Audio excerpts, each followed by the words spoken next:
सो रही है। सलवात।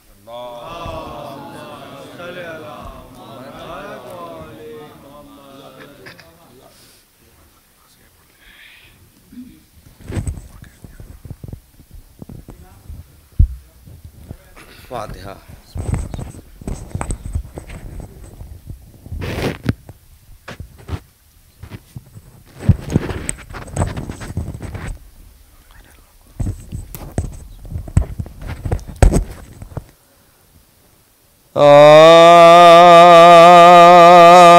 बानों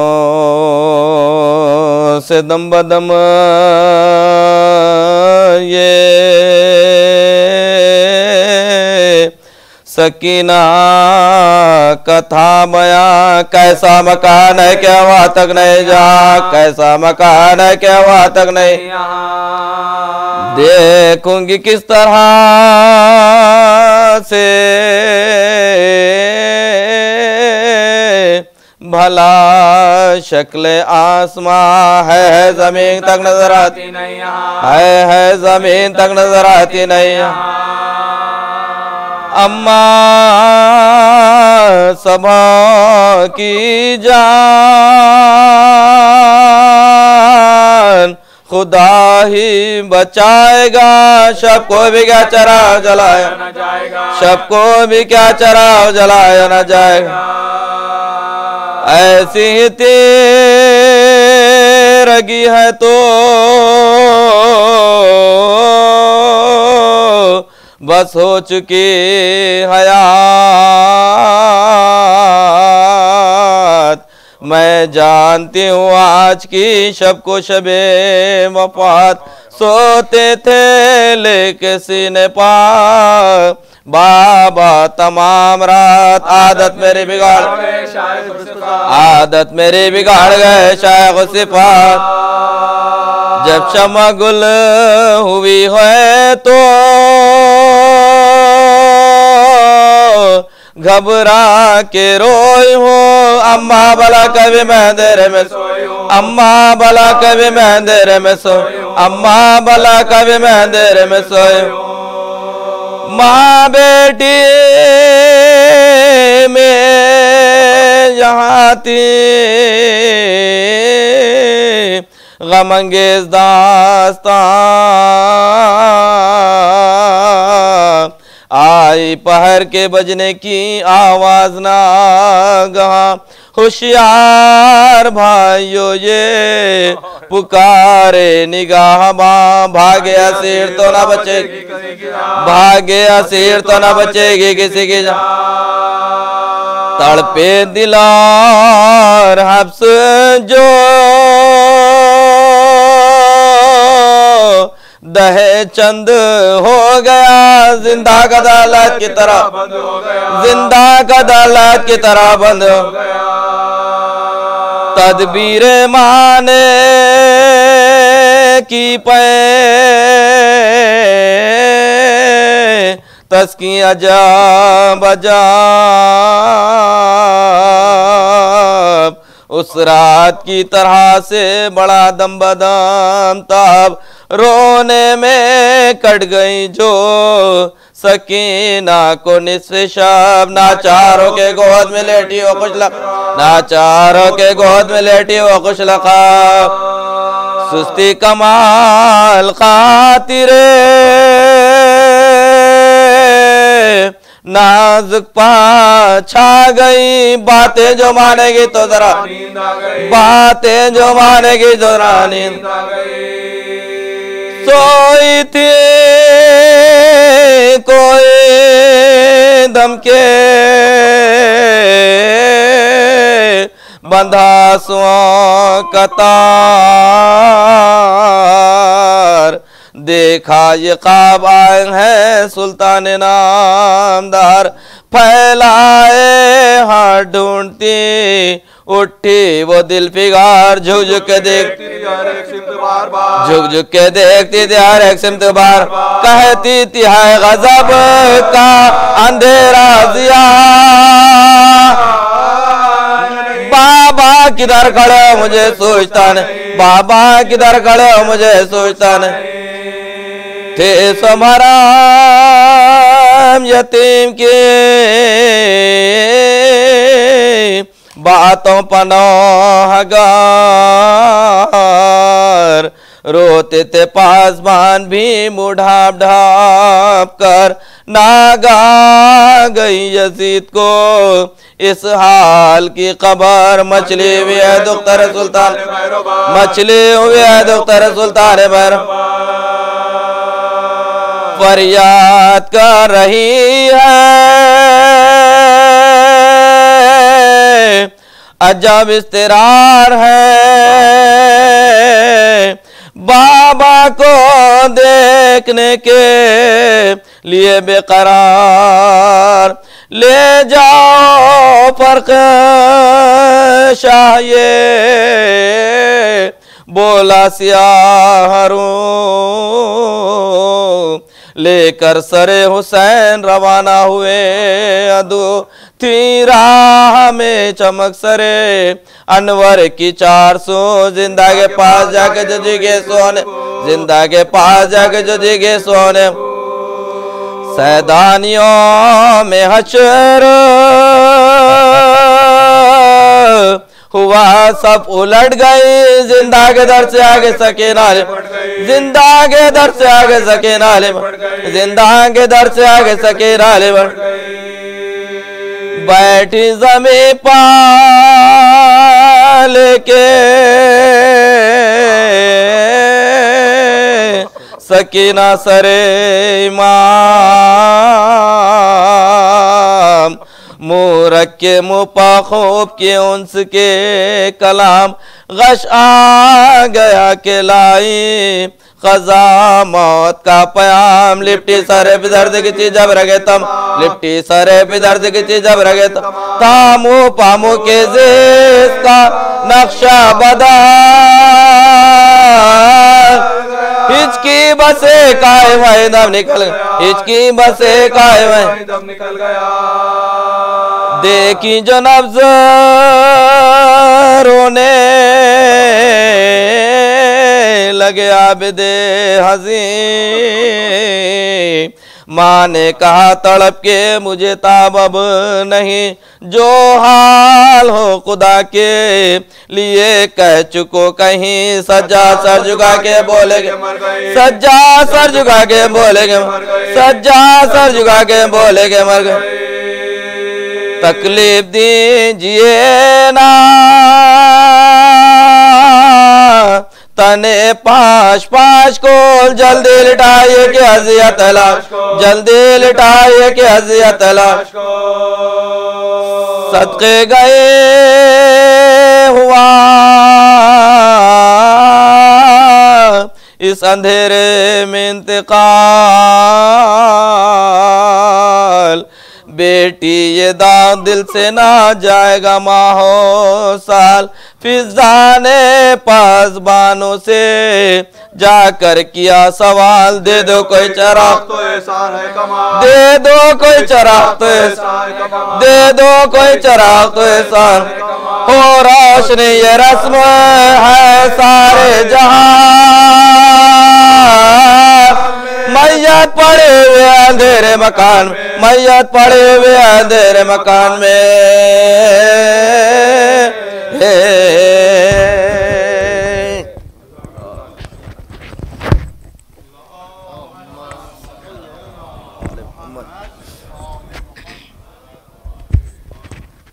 मोहम्मद वाले Mohammad सलवात।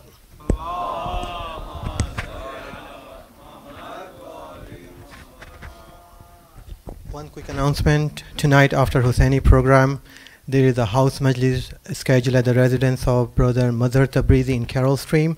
All Mu'min are requested to please attend it. This majlis is going to be addressed by Maulana Sayyid Muntazir Mehdi. Bar Muhammad wale Muhammad Salawat.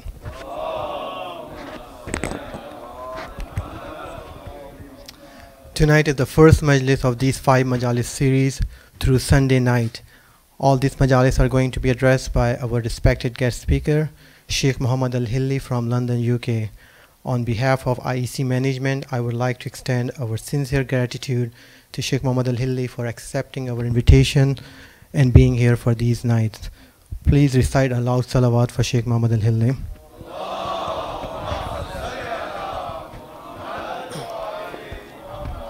Sheikh Mohammad Al-Hille is no new name to IEC community. He is an internationally renowned Islamic speaker and researcher who has delivered hundreds of lectures on various Islamic themes such as morality, spirituality, and Quranic sciences. He has presented talks across many countries from the US, Canada, and the Middle East. Sheikh Al-Hille is particularly passionate in presenting the peaceful message of Islam to the world, encouraging dialogue and coexistence amongst different communities. He regularly lectures at Islamic Center as well as universities across the UK, and he is active in providing activities for the youth. Recently, he has published a book, Arba'in the Walk, and I actually read it, and it's very intriguing, informative, and insightful. This book is available for purchase at IEC for $15 per copy. On Friday, after the program at 9:30, Sheikh Mohammad Al-Hille is going to be present here. He's going to give a small, short presentation about the book, and he's going to be available for book signing. All Mu'minin and Mu'minat are requested to please attend the program in this upper hall, in the old building. Per Muhammad wa ali Muhammad salawat.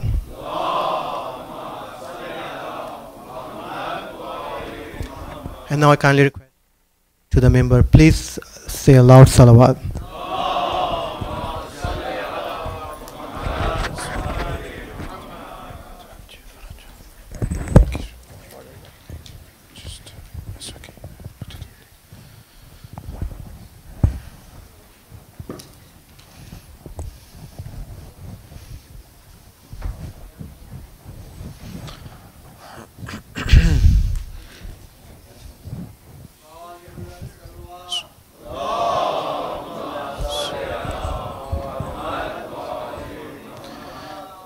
أعوذ بالله السميع العليم من الشيطان اللعين الرجيم. بسم الله الرحمن الرحيم. الحمد لله رب العالمين.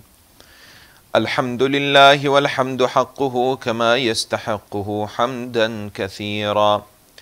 وأعوذ به من شر نفسي إن النفس لأمارة بالسوء إلا ما رحم ربي.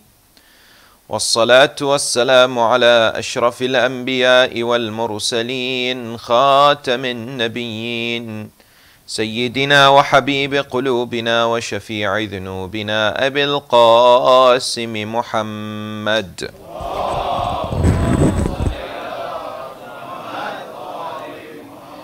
وعلى أهل بيته الطيبين الطاهرين المعصومين المطهرين المكرمين الذين أذهب الله عنهم الرجس وطهرهم تطهيرا.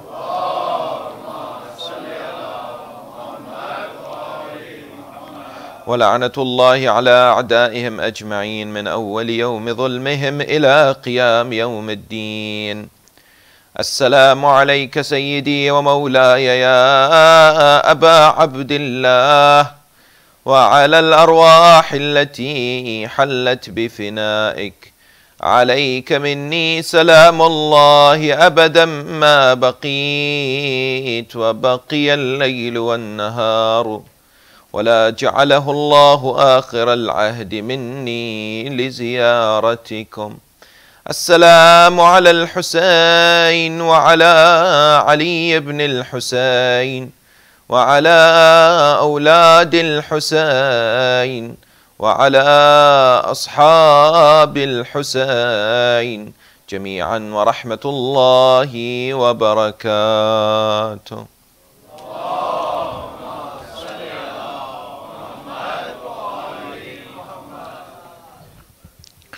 قال الله العظيم في كتابه الكريم وهو أحسن القائلين وأصدق الصادقين.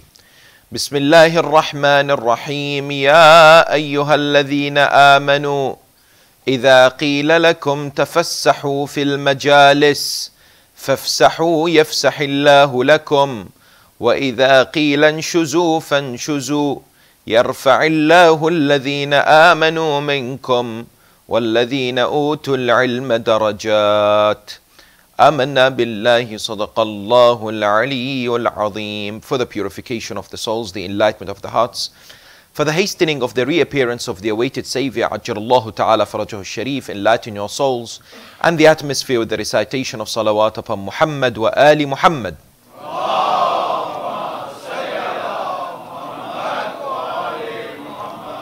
Respected elders, brothers and sisters in Islam, Salamun Alaikum wa Rahmatullahi Ta'ala wa Barakatuh. One of the most important aspects in our lives as the followers of the Ahl al-Bayt, a trend that we see intensifying and increasing all around the world, something that you and I have indeed grown up with, and indeed it's become part and parcel of our lives, is the Majalis of Abu Abdullah al-Husayn salawatullahi wa salamuhu alayhi.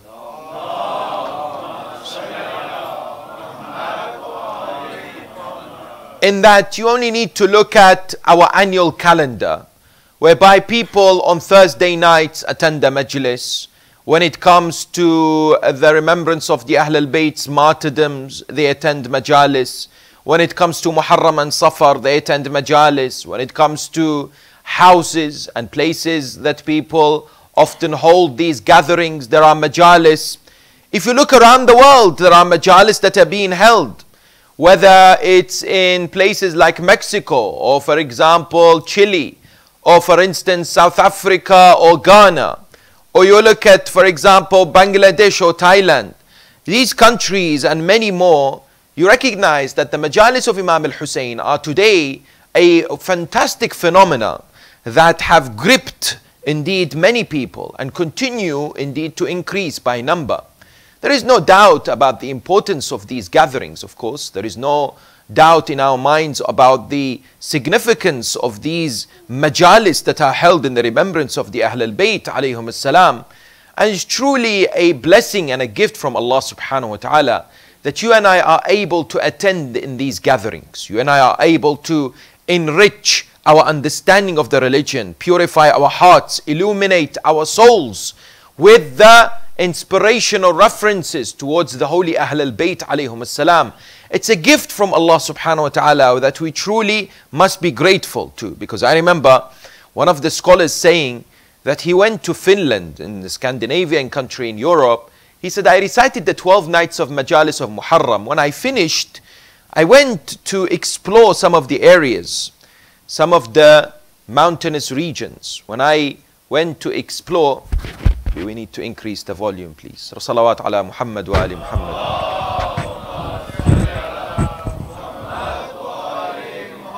When I went to explore regarding this, I recognized with a friend of mine that I was visiting a few places. And when I realized that it was time to leave, it was dark. We were not sure where we were. We were driving in different areas. He said, we decided to stop in the closest village, in the closest area, to go and seek for direction. He said, when I went to that village, what happens? He said, there were only a few houses in that village. And one thing that drew our attention was that one of the houses, on one of its windows of the house, there was a flag that said on it, Ya Abul Fadl al-Abbas. That in itself brought about this realization that he says, tears came to my eyes, that at that moment I looked up and says, Ya Hussein, even in the mountainous regions of Finland, there is your remembrance. Yes, that is something that is truly established in many places. When it comes to this concept of majalis and the establishment of majalis and the importance of majalis in our lives, there is a question that people ask is this concept found in the Quran or not? Is the word majlis mentioned in the Quran or not? What does it actually refer to? And how does the system within the teachings of the religion of Islam look at the whole concept of majalis? Because I tell you, sometimes we need to look at the Quran to understand that we may have looked at certain elements in our lives in a very limited way. We may not have explored all the options that exists that the Quran speaks about when it comes to certain ideas and practices. Let me give you an example. When somebody does a good deed for us, often, and please pay attention because I am pretty sure and I'm confident that most of us have not heard this before. This might be a new revelation for most of us, yes? When somebody does a good deed for us, often we respond back by saying, Jazakallah. Yes? Don't we do that? People say, Jazakallah, yes? The Quran comes forward and says, that is not enough. Why? Allah subhanahu wa ta'ala says in the Holy Quran, what does He say? Lillahi ma fis samawati wa ma fil ard. To Allah belongs the heavens and the earth. لِيَجْزِيَ الَّذِينَ أَسَاءُوا بِمَا عَمِلُوا وَيَجْزِيَ الَّذِينَ أَحْسَنُوا بِالْحُسْنَى. Allah says, to Allah belongs whatever's in the heavens and the earth, so that He gives jaza to those wrongdoers because of their wrong, and gives jaza for those who are righteous because of their good. So the word in the Quran that's used is jaza for both good and bad. So that means when you and I say to someone, Jazakallah, it means this: may Allah give you what you deserve. That's what it means. What should we be saying? It is no problem by saying Jazakallah because our intention is good. But the perfect way or the correct method is to say Jazakallahu khaira. Yes. Because the Quran says the word jaza is used for bad and jaza is used for good. So when I say Jazakallah, I am leaving it. God help you. You know, you may get good, you may get bad, depending on your intention, which sometimes is a good idea because we don't know if somebody's done it for the right reasons, yes? But out of training oneself to pray, it's a dua to say, Jazakallahu khaira, may Allah reward you with abundant goodness, yes? And this is a beautiful way. So, for example, this is something that we may reflect upon when it comes to the Holy Quran and seek to apply it to our lives. This idea and this notion of majalis comes within the system or within the teachings and the ethos of the Quran, which is referred to adab, etiquettes. What do we mean? We mean that in Islam there is akhlaq, morals, and there is adab, etiquettes. There is a distinct difference. What's the difference between akhlaq and adab? Akhlaq is how we conduct ourselves. Adab is superior akhlaq, meaning that which is highly recommended to apply and inculcate in our existence, which becomes second nature, which makes our conduct even better than what we seek to achieve. So in many acts within the religion of Islam, there are adab, there are etiquettes. And in this day and age, sadly, we are missing the recommendation or the push or the encouragement towards you and I developing a system of etiquettes in our lives. Whether it comes to sleeping, whether it comes to drinking, whether it comes to talking with others, whether it comes to, for example, communicating with the elders, whether it comes to attending majalis. All this has adab. All this has a system of etiquettes which have been passed on to us by the Ahl al-Bayt alayhim as-salam. When we grasp these etiquettes, we will maximize the benefit that is present for us. And we will turn a deed which is rewarding or perhaps just allowed into one which is rewarding by Allah subhanahu wa ta'ala. What does that mean? For example, everything that you and I do, which is to sleep. We go to sleep every night, yes? When it comes to Islamic teachings, we are told that in terms of turning the sleep towards ibadah, there are a number of things we can do. If we were to go to sleep, we need to be in the state of wudu. That will turn the bed that we sleep on into a mosque in which Allah is worshipped. Just an act of wudu. We are told to recite Surah Al-Hakumut Takathur Hatta Zurtumul Maqabir before going to sleep. For example, Surah Al-Qadr before going to sleep. For example, to try to make sure that the direction that we sleep is facing the Qibla. For example, to make sure we say A'udhu Billahi Minash Shaitan Ar-Rajim before we go to sleep. For example, the A'imma alayhim as-salam would say, make sure you recite Tasbihat Fatimatu Zahra salawatullahi wa salamu alayha.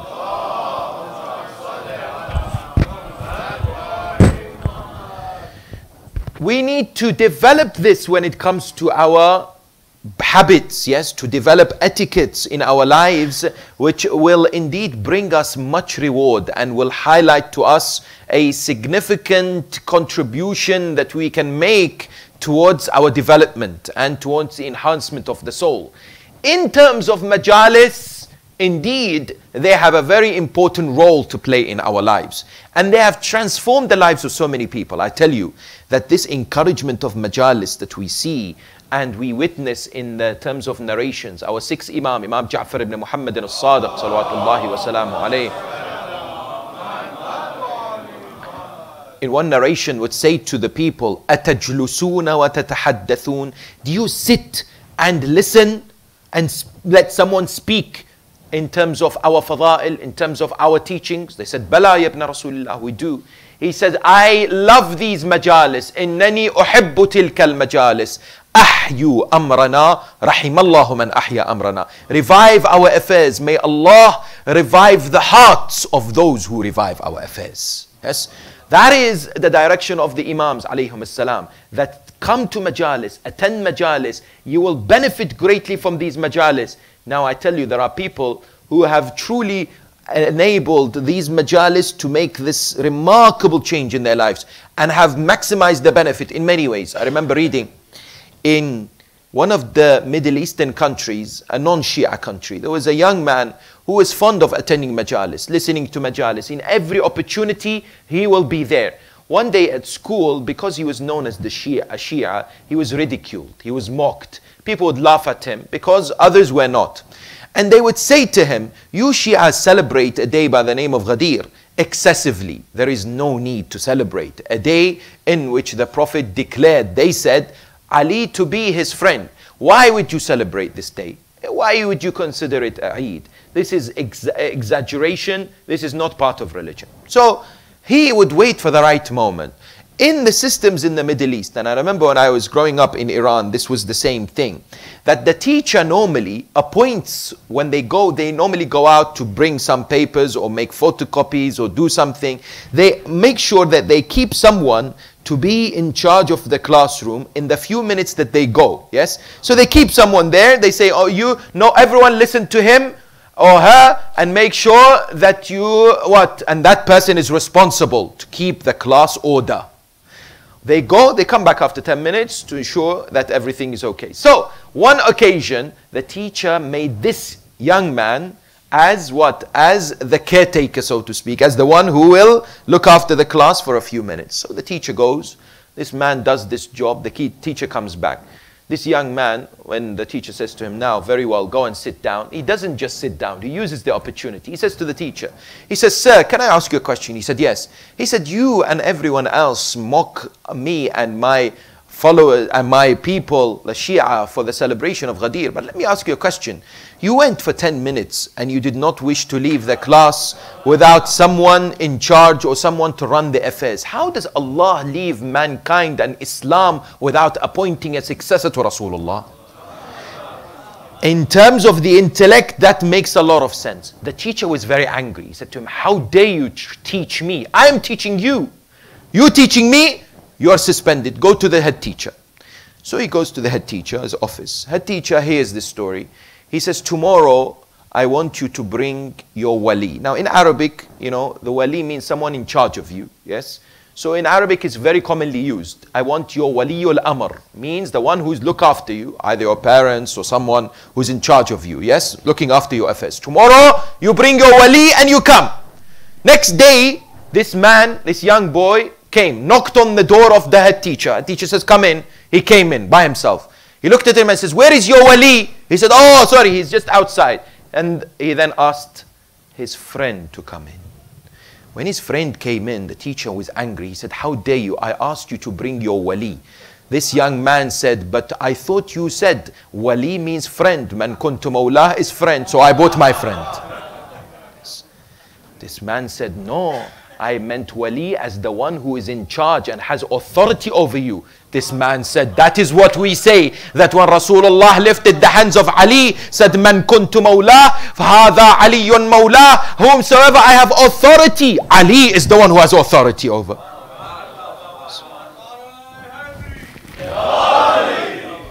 Therefore, what do we find? we find that sometimes these majalis, when I am attending a majlis, I hear these stories. I'm able to connect. I'm able to utilize them when it comes to discussions, when it comes to education, when it comes to improving my own knowledge in terms of the teachings of the religion. The question here, therefore, is, has this concept of majalis been mentioned in the Quran or not? Indeed, Allah subhanahu wa ta'ala has mentioned a number of references to gatherings in terms of adab and etiquettes, and has mentioned the word majalis too. In terms of etiquettes, Allah tabaraka wa ta'ala has said that when it comes to certain gatherings, make sure you greet people. The Quran says, make sure you greet each other. And if somebody is greeted, you must return the greeting in a better way. The Quran says, yes? In which way? Sometimes today we see, because we live in a society which may not understand what we are saying, or somehow when we pick up the phone and somebody on the other line says, Salamun alaykum, we often feel the need to what? Not necessarily reply if we are in the presence of non-Muslims. The Quran says, no, the reply is wajib. And it is better even to increase the reply by saying wa alaykum as-salami wa rahmatullahi wa barakatuh. Yes. Now, yes, you might say, I don't want to increase the reply in terms of the presence of others, but we must be able to be comfortable to ensure that this particular reference or the response of the salam is something that we practice in our day-to-day lives, no doubt about it. Do you know why Allah subhanahu wa ta'ala has made it wajib for you and I? Do you know why it's become a symbol or a slogan of the Muslims to greet each other with salam? Because number one, Jannah is known as Darus Salam in the Quran. Number two, Allah says the most common statement mentioned in Jannah from the Malaika and from the people of paradise is Salamun alaykum. Allah wants you and I to prepare for Jannah from now. He wants us to get ready. That's why he says greet each other with the greeting of the people of paradise. That is what a training, a system of readiness for ultimate reward. Yes? Number one. Number two, the Quran says to us that when it comes to the Holy Prophet, he used to have in his house majalis or gatherings. He would invite people, they would ask him questions, then they would eat.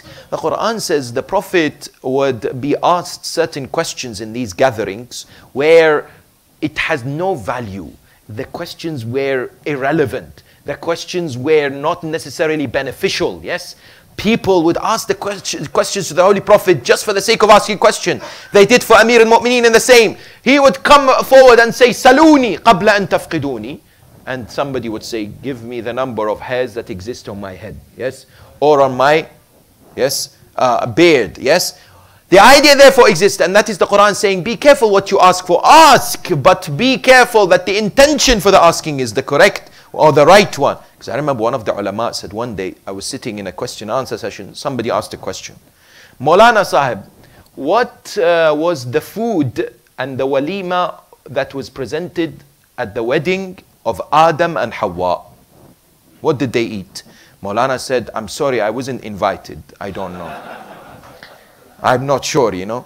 Sometimes we ask questions that are not really relevant in that regard. Yes? The idea therefore is what? Is that the Quran says be careful what you ask for. That's number two. Number three, the Quran in chapter 58 verse number 11 tells us of an important etiquette when it comes to majalis. Bismillah ar-Rahman ar-Rahim.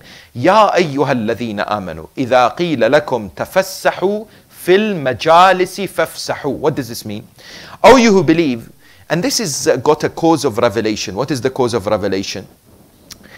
This cause of revelation is that the Prophet of Islam, Rasul al-A'zam Muhammad sallallahu alayhi wa sallam, he was one day giving a sermon in an area in Masjid al-Nabawi known as Safa. It's a raised place where the poor would sit. So he was giving a sermon, but it was packed. There was no space to sit. All of a sudden, a group of Sahaba, they come in, they want to sit, but there's no space for them. So the Prophet of Islam, in his sermon, he stops. He says to the people, please make space. Just, squeeze a bit or move to the side. Let these people, these Muslims who have come, let them sit. Yes. But most people did not. Very few people moved. Yes. Some of the munafiqeen who were there began to spread rumors. They began to say, these people, why are they coming late? It's their fault. Why should we be uncomfortable? Why should we be sitting in a tight position when these people have come late? It's their fault. Have you heard this recently in our times as well? History repeats itself. Yes, no doubt. Yes, sometimes we have the similar mentality, isn't it? Yes. Then the Quran says, the Prophet said to them, okay, stand up. You know, let there be standing up so that at least there'll be more space. These munafiqeen and others who had weakness in their hearts, you know what they said? They said this amazing. The Prophet, how can he stop their sermon? It's not befitting. How can you stop a lecture, a speech, just to make people sit in a tight or to make space for others? Allah revealed the verse about it in the Quran. And you know, sometimes you and I may belittle something, but in the eyes of Allah could be great. You and I may think it's not significant, but in the eyes of Allah is very important. Yes? What do we mean? Allah says, Ya ayyuhalladhina amanu, idha qila lakum tafassahu fil majalis, fafsahu. Oh, you believe, when the Prophet says to you, or anyone says to you, make space in the majalis, make space. Why? Do you know why? The Quran says, yafsahillahu lakum. Allah will make space for you. Question, what does that mean? What does it, Allah make space for us mean? Ulama have said one of two things. Number one, will give you more rizq and sustenance. Means He will broaden and widen your rizq in dunya. And number two, not only in dunya, He will broaden our rizq in akhirah, which means Jannah. So Allah says, be a little bit more uncomfortable, place happiness in the heart of your brother or sister, and I will reward you with more rizq in dunya and Jannah in akhirah. And you might think that that is nothing, yes? But notice how the ones who will be comfortable at least, or at least were able to sit down, will feel a sense of relief, will feel a sense of their request being fulfilled. In the eyes of God, indeed, to place happiness in the hearts of believers is something great. It's something highly rewarding. It's something great, very beneficial. Yes? Therefore, what do we find? We find the Quran says, make sure you do that. وَإِذَا قِيلًا انشُزُوا فَانشُزُوا. And when it says to you, stand up, you need to stand up. Why? يَرْفَعِ اللَّهُ الَّذِينَ آمَنُوا مِنْكُمْ وَالَّذِينَ أُوتُوا الْعِلْمَ دَرَجَاتٍ. Subhanallah. After talking about etiquettes of majalis, Quran immediately says, if you stand up, Allah will raise those amongst you who have two qualities. Number one, Iman. Number two, Ilm. He will raise them high statuses. Yes? Allah Tabaraka wa Ta'ala here is saying, in a majlis, these two must be gained. In a majlis, you and I must leave the majlis with these two more stronger in our lives. In which way? That the criteria for the benefit of a majlis, no doubt, has to be that we get closer to Allah and our knowledge of the religion is better. This starts with the speaker or the alim, whoever it is that is giving the sermon, as well as the congregation. Meaning that the Quran gives us a beautiful direction that we must seek as far as attaining as much benefit from these majalis is concerned, and that is to seek that iman, that strength of belief, as well as empower ourselves with the necessary knowledge required for us to excel in life. That is why when it comes to these majalis, what do we told? We are told the majalis of Aba Abdullah al-Husayn salawatullahi wa salamu alayhi.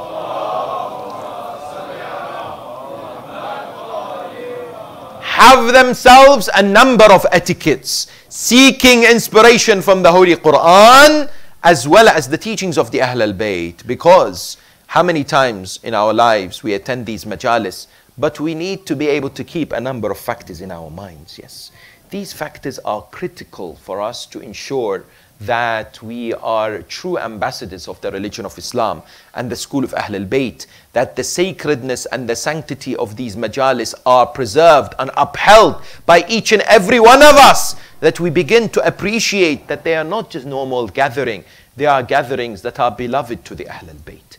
They are gatherings that the Imma used to emphasize upon.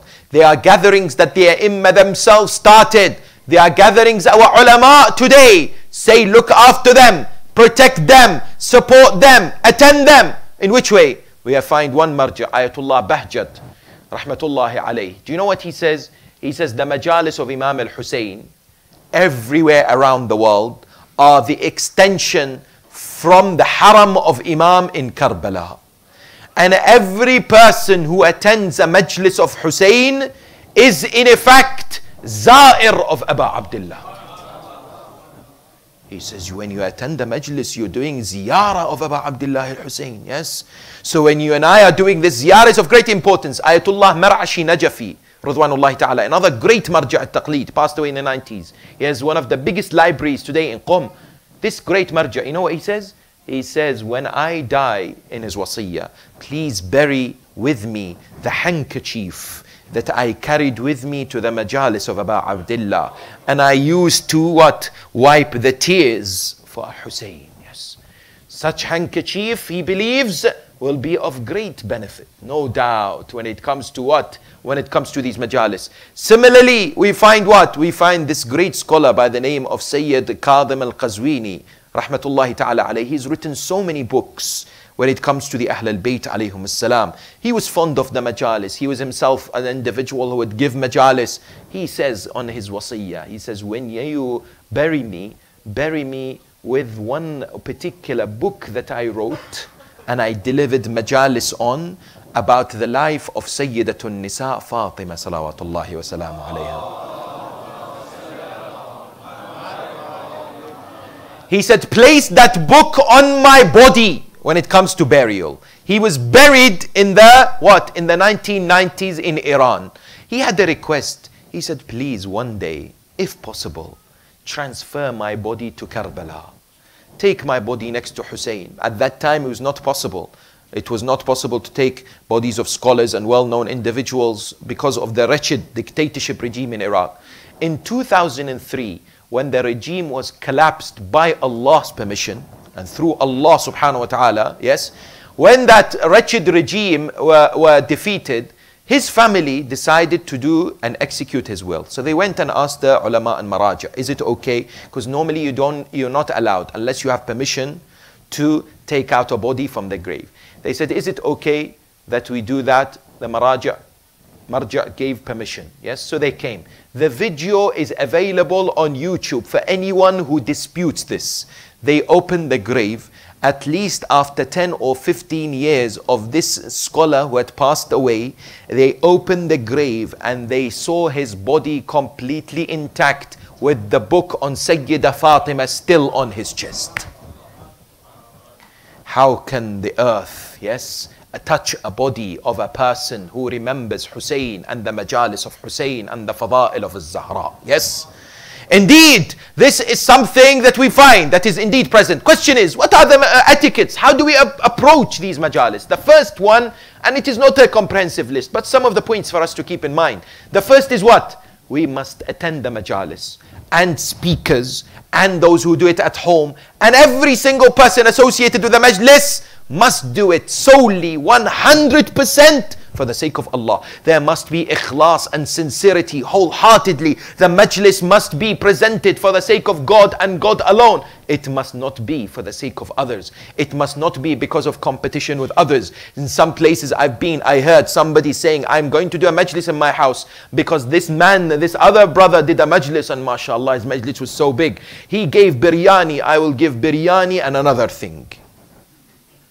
There is that competition that goes on to make sure the majlis is bigger. That is a problem, because that means we are not establishing these majalis for the correct purpose. Our intention must be pure. Our ikhlas must be present. It is entirely for Allah subhanahu wa ta'ala. And that is one of the secrets of Hussein. Hussein gave everything for Allah. He gave his heart solely for Allah. Today Allah tabarak wa ta'ala has given Hussein the hearts of mankind. That is a secret of Abu Abdullah. His university was founded on the principles of ikhlas. Everything about him was sincerely for the sake of Allah, and therefore his remembrance and his majalis must be in the same way. Number one. Number two, the way we dress, the way we present ourselves. Brothers and sisters, these areas of gathering of majalis, they are sacred. They may be attended by the Holy 12th Imam, Sahib al-Asr wa al-Zaman, Ajjalallahu ta'ala farajahu al-Sharif. Which means that we must be honoring these gatherings, which means we must be presented in the manner that is suitable for these gatherings, no doubt, yes? And number three of great importance, and this is a delicate point that requires our attention, and that is what?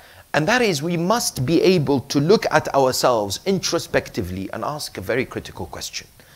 How am I different from one majlis to another? How am I different from one year to another? Last Muharram, I was blessed to attend Majalis. Safar, I was blessed to attend Majalis. This year, am I a different person? Positively, am I a better person? So for example, am I documenting and recording and learning from what is being presented? Because many times we unfortunately love the passive taking of knowledge. No doubt, yes?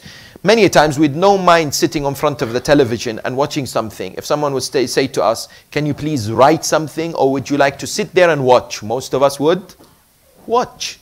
We don't want to write, because write is a bit of a strenuous, difficult aspect. It needs some effort. Whereas watching doesn't require much effort, yes? That is the nature of humans. Imam Ja'far ibn Muhammad al-Sadiq, salawatullahi wa salamu alayhi, 1400 years ago, what does he say? He said, when it comes to knowledge, when it comes to teachings, make sure you write. At that time, writing was harder than today. Today we have our cell phones. Today we have many means of documenting. It is of the utmost importance that we make notes. It is the utmost importance that when we go back from a majlis, we discuss amongst the family. What did you learn? What did you not understand? How did you elaborate? Is there any clarification that is needed? Let me tell you this. Wallah, what I'm about to say to you is true, and I am responsible for it, because I personally sat with a brother who is Shia. He used to be, sadly, a few months ago in London.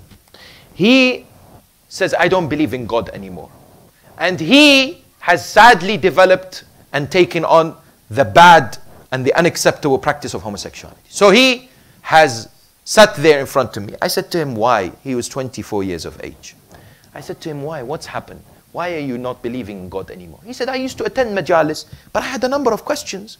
The Mulana would say, first of all, he said, I used to hear Majalis, I didn't understand. It was not in English. Then, when there were English Majalis, I used to have questions about them. I used to go home, I asked my mother and father, they used to say to me, don't question the Maulana, whatever he says is true. I said, fine, but can you tell me why he said this? What this idea means? This doesn't make sense to me. Why would God do this? Yes? For example, he didn't say this, but let me give you an example. Last year I discussed this Khidr story, yes? That Khidr alayhi salam came, 14-year-old boy, he was playing with everyone, took him, come, took him to the side, killed him. Now a child will listen to that and say, hold on a minute. This God that you say is merciful, why is this child being killed? He hasn't done anything wrong, yes? Now, if there is no effort to make sure that the child or the youth is satisfied with the answer, either through contacting the alim, or through researching oneself, or asking learned individuals, what do we find? We find problem after problem, gathering, and the youth becoming influenced later at college, school or university, and the people will tap on the weakness and those question marks that have not been resolved to try and cause their deviation, to try and distance them away from the school of Ahl al-Bayt or from the religion of Islam or the belief in Allah altogether. That will happen if we do not address, if we do not make an effort and dedicated time, our families, to sit and to discuss some concepts, some important areas that some of our youngsters may have struggling with or may not have the opportunity. Sadly today, what do we find? We find that in a unit, in a family, yes, the mother and the father are sitting at a table to eat, and the son and the daughter are on their phones. Or everything is in the communication through the phones, yes? Or what? That the time that they have face to face, which is phone free, where phones are banned, has become very little. Yes? And it is of the utmost importance that we don't go with the trend and move along. Yes, everybody's doing that, but no, we have challenges that we have to address. Yes.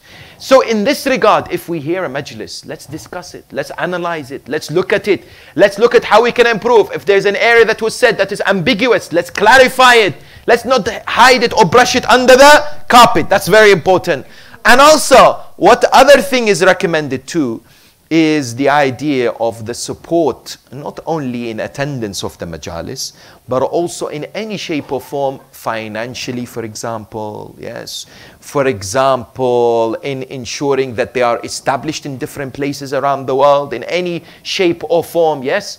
I tell you, there are so many narrations, there are so many recommendations of the importance and the benefit that this idea of majlis is sadaqah jariyah. Meaning what? It is sadaqah. That means if somebody learns something and improves their lives, you and I will get benefit not only to the day until we die, until the day of judgment, because they will teach their children and their children will teach their children, and it is ongoing reward. The meter that gives hasanat continues. Why? Because what? Some important knowledge has been passed on from one person to another. Similarly, I remember in Iran, once there was an individual who is quite wealthy. He was presented with a request by a group of people. They wanted to have a majlis. The people said to him, can you please give us some money? We want to establish a majlis of Hussein. He said, fine, no problem. He had a checkbook, yes. He said to them, write however much you want. Those around him said, how could you say that? You're just giving them a blank check. He said, don't worry, this is the Majlis of Hussein, yes. Majlis of Abu Abdullah, it's not limited by anything. So he gave them this check. They wrote how much they want. He was wearing glasses. So when he received the check back, he took the glasses out so that he doesn't see how much it is. And he signed it and he gave it back to them. When he gave it back to them, they went and established the majlis. Later he passed away. One of his family members saw him in his dream. He said, how are you now in barzakh, in the intermediary life? He says, Alhamdulillah, I am very well. Everything is well. He said, why? What is the greatest deed that you have been rewarded?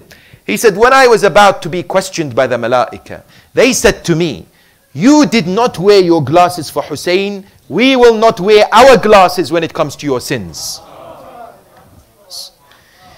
He may have said it in a poetic way, but the idea exists. And that is what support of these majalis brings great happiness in the hearts of Abu Abdullah and the Holy 12th Imam, and above all to Allah subhanahu wa ta'ala. Similarly, and I must talk about this, I know it's a sensitive area and some may not like it, but it must be said. I have a concern going forward in the future based on current research and understanding and speaking to the youth about the ongoing trend of the apathy and laziness when it comes to attendance of the majalis of the Imam. In which way? In the idea that alhamdulillah, today we have a powerful tool which is called live streaming. People are able to watch from home. But it's a double-edged sword. What is it causing? It is causing some to take attendance of the majalis lightly. It is causing some to be lazy in that way that they say, I have come from work, tomorrow I have work, tomorrow I have school, I'm not really bothered. I'll sit in front of the TV, I'll switch on the live streaming. And one brother said, please, can I also have some popcorn with it? Yes? And the idea is what? And that they would watch and not necessarily attend the majlis itself. This is an issue that we must address. We may not necessarily are facing a great deal, a challenge today, but it may be an issue in 10 years' time, yes? Where people start to think that religion of Islam, let us simplify it. Let us make it more simple, because the world today is all about making things simple. So, why should I come all the way attend the majlis? Brother, don't worry. I am listening. I'm looking at the image, and I am maybe crying and shedding the tear, and I'm learning. I'm at home. I don't need to come. Why should I attend? The youth will say that. They will, yes? Trust me, they will. In the future, they will, if we don't address this issue. Now, is this live streaming a bad thing? It can be. It can be. It must be restricted to only those who need it. Only like those who have young babies, or they really can't make it, elderly, or the ones who are ill or far away and do not have access. Yes, maybe by a password or whatever. But also there must be awareness that a majlis is not only about sitting and listening to what is being said over the internet. The majlis is about actually attending, because the attendance in itself has great benefit in reviving the affairs of the Ahl al-Bayt. Number one. Number two, it has a social benefit. When you sit with other mu'mineen, when you are there together, indeed that brings cohesion, unity, brotherhood. Number three, when you and I do aza, when we mourn, when we cry, when we beat our chest, the whole azadari, this cannot be done at home by oneself or with the family in attendance together. That spirit is there, yes, of great importance, no doubt. That must not be forgotten. That is of great importance, yes. The idea of being able to assist others. You know, sometimes there are social assistance. When people come from Majlis, they have issues, they have problems, they need help, they need assistance. That is also another dimension which is highly important. Similarly, another final element of the etiquettes is that we must not be in the traps of shaitan, because shaitan is disappointed when it comes to Majlis. Shaitan knows that it is what? It is a means by which human beings are distancing themselves away from temptations. Yet, he does strike back. And how does he strike back? Sometimes within the majlis itself. Within the majlis itself, yes.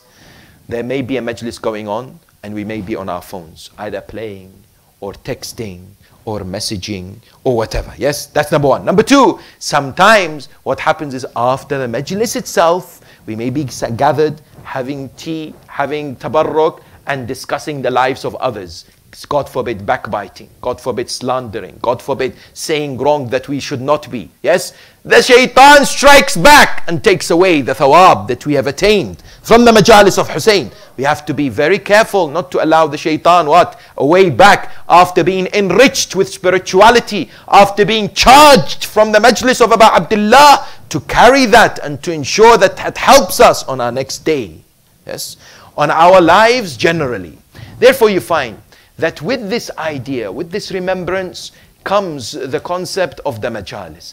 But ultimately, a key aspect of the majalis of Abu Abdullah, and a factor that must never be underestimated and must continue to exist, is the emotional, is the masa'ib, is the recalling of the tragedies of the Ahlul Bayt. Because why is this important today? Some people might say, you know, do we really need it? Is it something that has to exist? Because in other schools, they don't understand. In the internet, only a few days ago, I saw some people in certain websites, they say, look at these Shia, 1400 years. And still, they are what? They are crying, they are weeping, they are beating their chest. Many people die. Many people have been killed. Yes, it's tragic, but why are you still crying? Why do you still do this? Why and why and why? Yes? Why is this message of Abu Abdullah and through Majalis and Azadari remain? Through this important attachment to emotional expression and grief and mourning. Yes. This element of grief and mourning is crucial. The Quran speaks about it. Let me give you one evidence to rebuttal anyone out there who wants to just disperse and somehow place misconceptions in the minds of people. Yes. What they would say, let's just recall what happened on the 10th by making sure we read it. Or we just say, yeah, that happened, let's learn something and there's no need for masa'ib. Yes? How do we respond to this? Allah subhanahu wa ta'ala says in the Quran, there are two powers within the human being. There is the power of the intellect and there is the power of the emotion. Yes? These two must be present for conviction and persuasion to happen.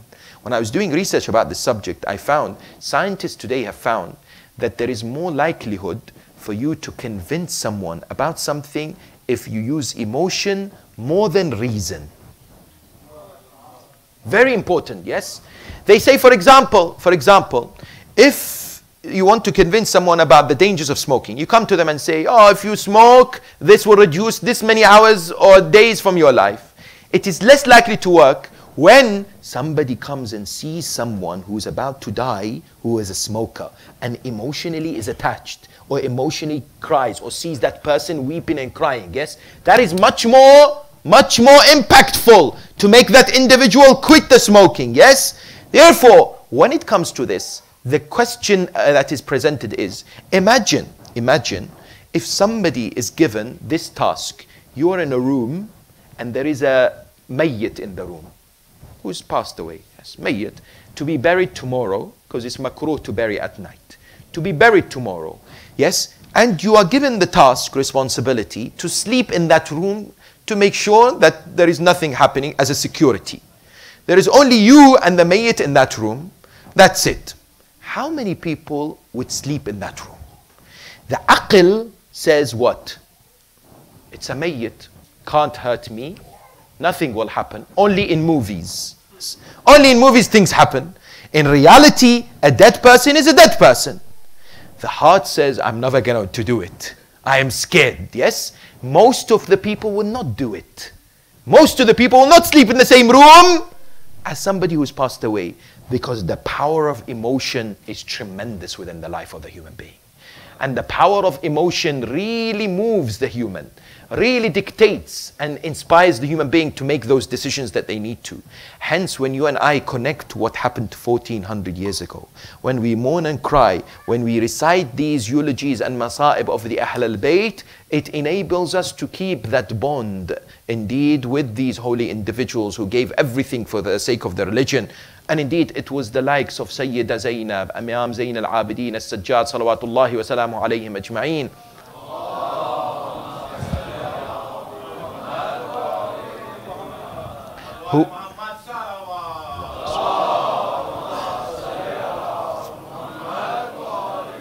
Who would be the architects and the main people who would start off and emphasize the recalling of the Masa'ib and the tragedy of the 10th of Muharram.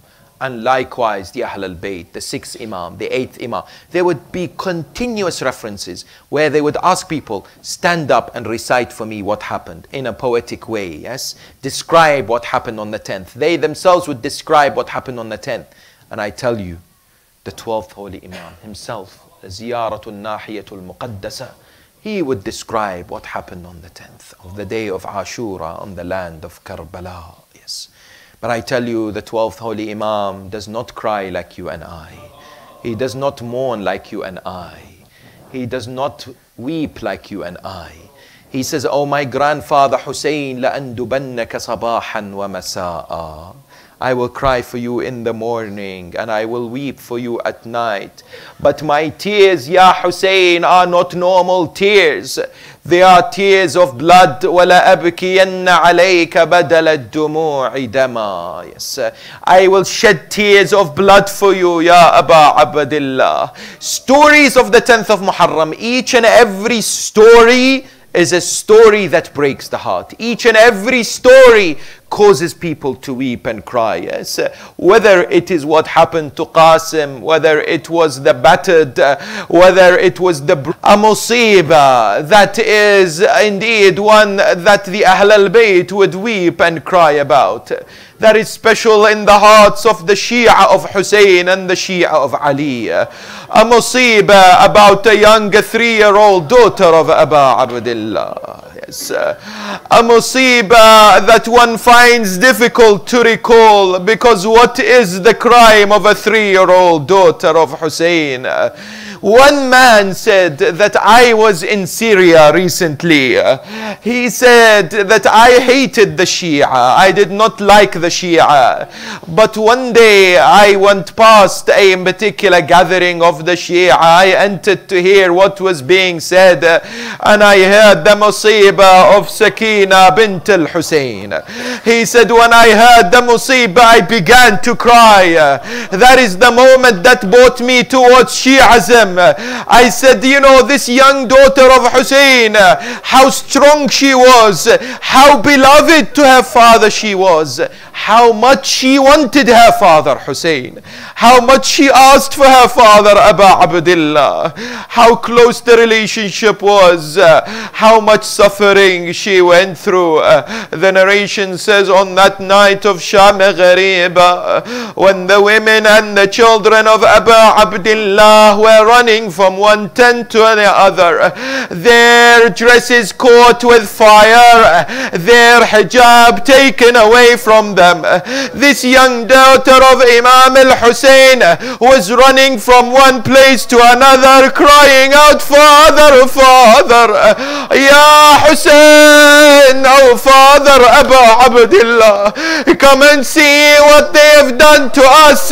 Where is our protector? where is Abul Fadl al-Abbas? One narration says, yes, that one daughter of Imam al-Hussein was caught and was seen by a man by the name of Humayd ibn Muslim. This young daughter would say to this man, oh man, have you read the Quran? He says, yes. She said, have you read the verse, وَأَمَّا الْيَتِيمَ فَلَا تَقْهَرْ? A yatim, do not hurt the yatim. He says, yes, I've read it. She said, oh man, أَنَا يَتِيمَةُ الْحُسَيْنِ, I am the orphan of Hussein.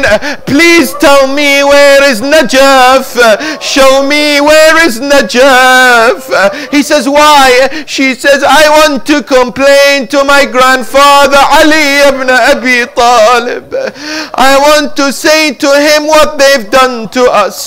He then says, she asked him, oh man, I beg you, please take me to the riverbank.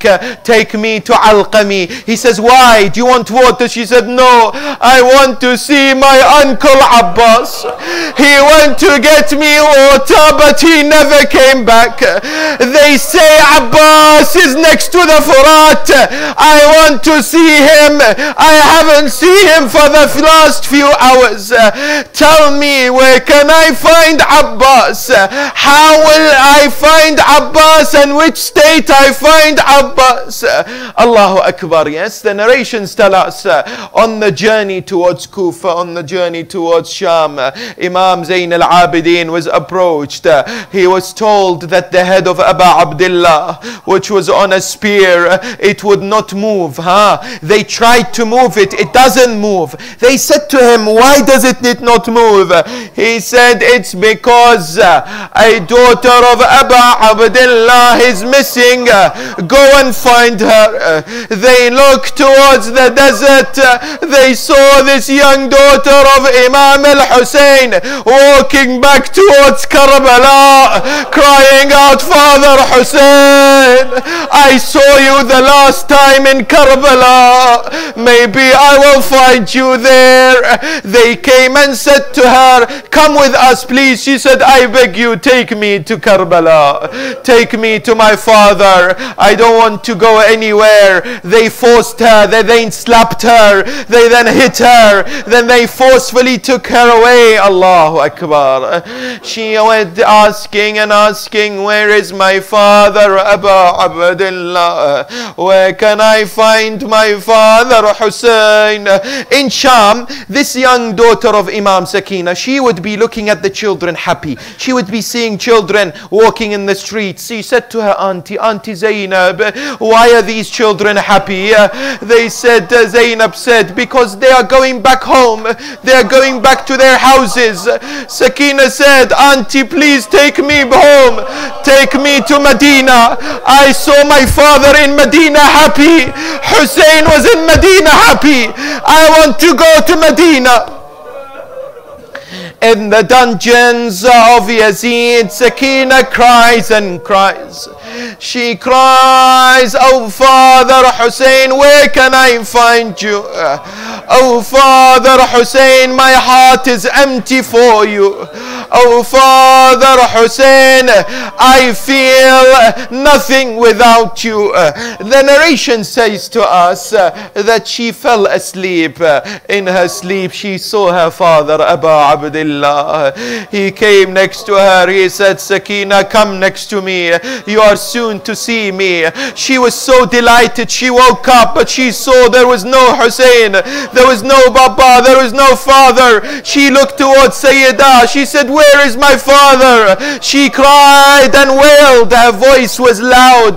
Yazid heard the cries of this daughter of Imam. Why is this crying? What is going on? The narration says they told him, this is the daughter of Hussein who is looking for her father. He says, take the head and let her see her father. Allahu Akbar. They brought the head of Imam al-Hussein covered in a bowl. They presented it to this young daughter of Imam. She said, I don't want any food. I am not looking for any water. I want to see my father. They lifted the covering. She saw the head of Imam Al-Hussein on this bowl. She lifted the head of Abu Abdullah. She saw blood on his face. She started to rub the face. She started to remove the dorsal soil. She saw turab on the face. She cried, Wa father, Wa Hussein, who is it that severed your head? Who is it that's made me an orphan?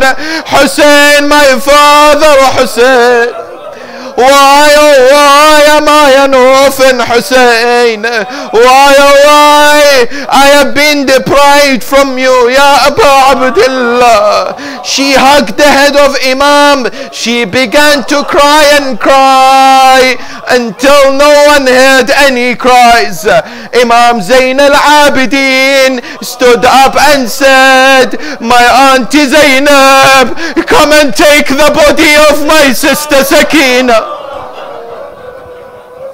My auntie Zainab, the soul of Sakina has left her body. She did not withstand seeing the head of Abu Abdullah.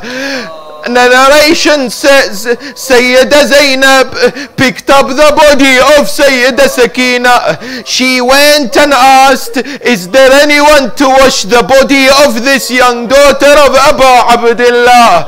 The women of the Ahl al-Bayt were crying and wailing. Allahu Akbar, what a difficult moment.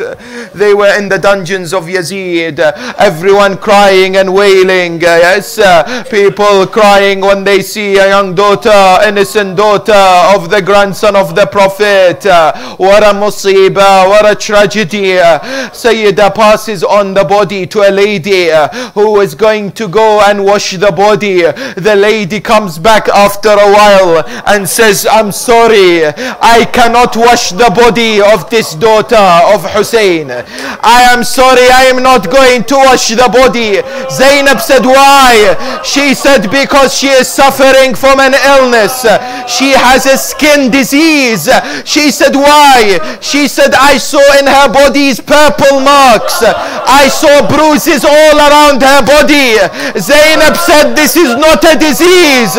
This is the strikes of Shimmer.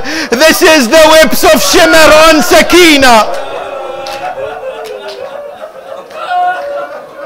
Oh Sakina, you are quiet when Shimmer weeps you, but you are crying for Hussein. Oh Sakina, how did you withstand the strikes of Shimmer? The narration says, when Sayyida Zainab reached the land of Karbala on the day of Arba'in, she sat next to the grave of Abu Abdullah. She wept and cried and cried. Then she said, oh Hussein, if only you saw what they did to us. They paraded us from one city to another. They caused us to be enslaved. They beat us, they mocked us, they humiliated us. Ya Abu Abdullah, I have some sad news to tell you. Oh Hussein, you gave me your amanat. You told me to look after your amanat Sakina. Oh Hussein, I left your Sakina in Sham. Hussein, I could not bring her with me. Your amanat is all alone. Today there is no one next to Sakina in Sham.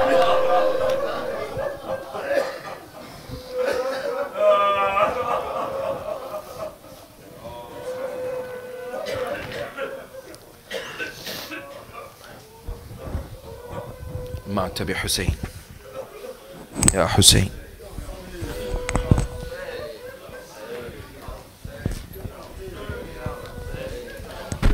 Ya Hussein, Ya Hussein, Ya Hussein.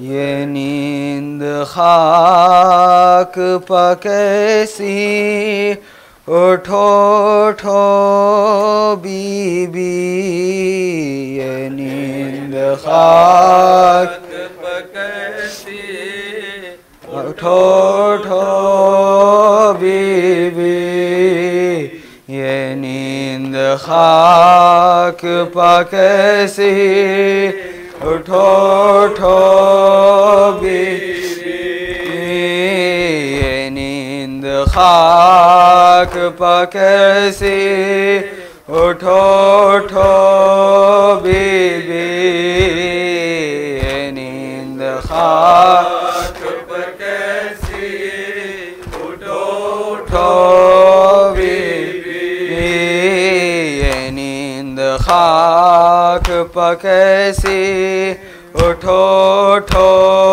बीबी ये नींद खाक कैसी उठो उठो बीबी बेदर जो ख्वाब में आए मचल गई बची फ़ज़ाए क़ैद हरम की बुका से हिलने लगी लिपट के बाप के सर से जो मर गई बेटी लिपट के बाप के सर से जो मर गई बेटी तो कैद खान में बानू की ये फुगा गूंजी ये नींद खाक कैसी उठो उठो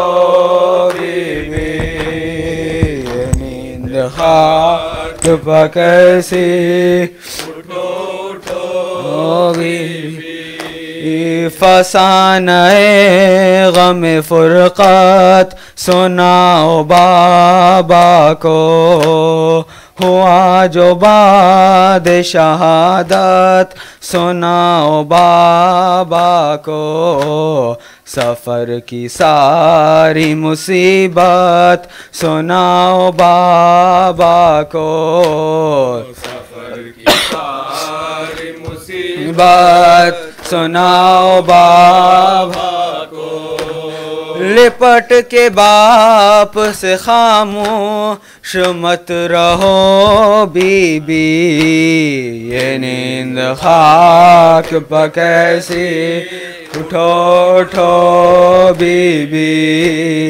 ये नींद खाक कैसी उठो उठो बीबी बहुत गिला था सकीना तुम्हें अंधेरे का ये गम रहा के तारीख कैद में कुनबा ये रंज था कोई चेहरा नजर नहीं आता ये रंज था कोई चेहरा नजर नहीं आता हमारे गम ज़दा चेहरों को देख लो बीबी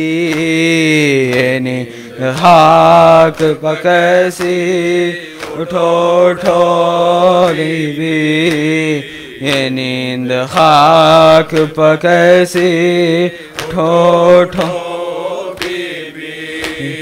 जो ऐसे हाल में देखे खफा न हो बाबा ज़रा मैं साफ तो कर दूं ये खून कानों का न पहने जाओ सकीना फटा हुआ कुर्ता न पहने जाओ सकीना फटा हुआ कुर्ता लहू में डूबी ये जुल्फें संवार लो बीबी ये नींद कैसी उठो उठो बीबी ये नींद खाक कैसी उठो उठो बीबी खुले हुए दर जिंदा में ख़त्म रंजो मेहान, तमाम कुनबे के हाथों से खुल गई है रसान। कहाँ गया मेरी बच्ची तुम्हारा शौक़ वतन, कहाँ गया मेरी बच्ची तुम्हारा शौक़ वतन। रिहाई मिल गई जिंदा से घर चलो बीबी, ये नींद खाक पर कैसी उठो उठो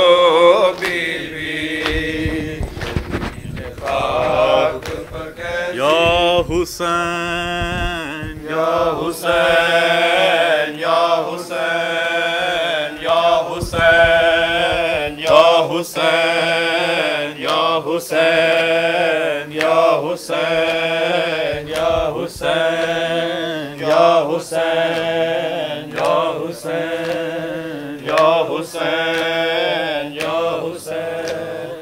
जिंदा में सकीना को याद आया वो सीना, जिंदा में सकीना को याद आया वो सीना, जिंदा में सकीना को याद आया वो सीना, जिंदा में सकीना को याद आया वो सीना, जिंदा में सकीना को याद आया वो सीना, जिंदा में सकीना को याद आया वो सीना। जिस सीने पे सोती थी हाय, जिस सीने पे सोती थी मासूम सकीना, जिंदा में सकीना को याद आया वो सीना, जिंदा में सकीना को याद आया वो सीना। कर तरस जरा ज़ालिम बाबा को न रोऊंगी, मैं गोद में मादर की आराम से सोऊंगी, बेरहम लाइनों ने है, बेरहम लाइनों ने फरियाद सुनी ना, जिंदा में सकीना को याद आया वो सीना, जिंदा में सकीना को याद आया वो सीना। है मौत की खामोशी तारीख ये जिंदा में, क्या जुर्म किया लोगों मासूम सी मेहमाने, कोई और तो मासूम है, कोई और तो मासूमा यूं कैद हुई ना, जिंदा में सकीना को याद आया वो सीना, जिंदा में सकीना को याद आया वो सीना।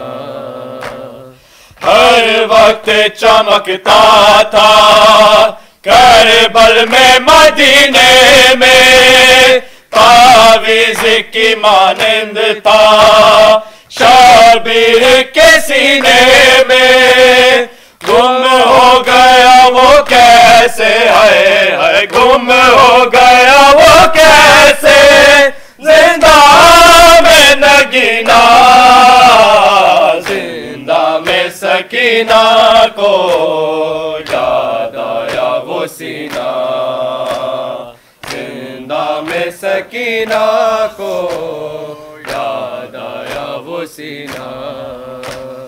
हट जाए ना गैरत से सजाद जिगर तेरा, घर की ये रौनक है, कहता है पितर तेरा, ये सोच के आबिद को है, ये सोच के आबिद को कुछ होश रहना, जिंदा में सकीना को याद आया वो सीना, जिंदा में सकीना को याद आया वो सीना।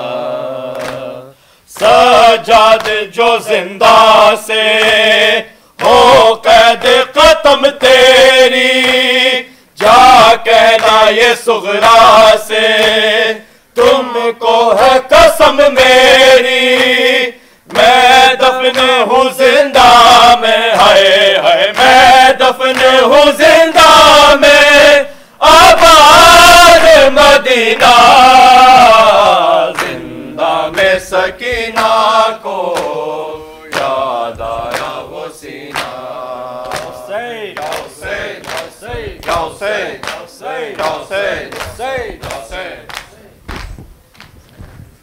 अस्सलामु अलैकुम या अबा अब्दुल्लाह, अस्सलामु अलैकुम या इब्न रसूलुल्लाह, अस्सलामु अलैकुम व रहमतुल्लाहि व बरकातुहू, अस्सलामु अलैकुम या गरीबल गुरबा, अस्सलामु अलैकुम या मुइनज़ ज़ुफ़ा वल फ़ुक़रा, अस्सलामु अलैकुम शम्सिश शमूस, अस्सलामु अलैकुम अनीसन नफूस, अलैका तहियतु वस्सना व रहमतुल्लाहि व बरकातुहू, अस्सलामु अलैकुम या साहिब अल असर वज़्ज़मान, अल अमान अल अमान अल अमान, अस्सलामु अलैकुम या शरीकल कुरान, अस्सलामु अलैकुम या मज़हरुल ईमान, अस्सलामु अलैकुम इमाम ज़माना हाज़ा अज्जलल्लाहु तआला फ़रजक व सहलल्लाहु तआला मख़रजक व ज़हूरक, जअलना मिन अंसारिक व अवानिक व रहमतुल्लाहि व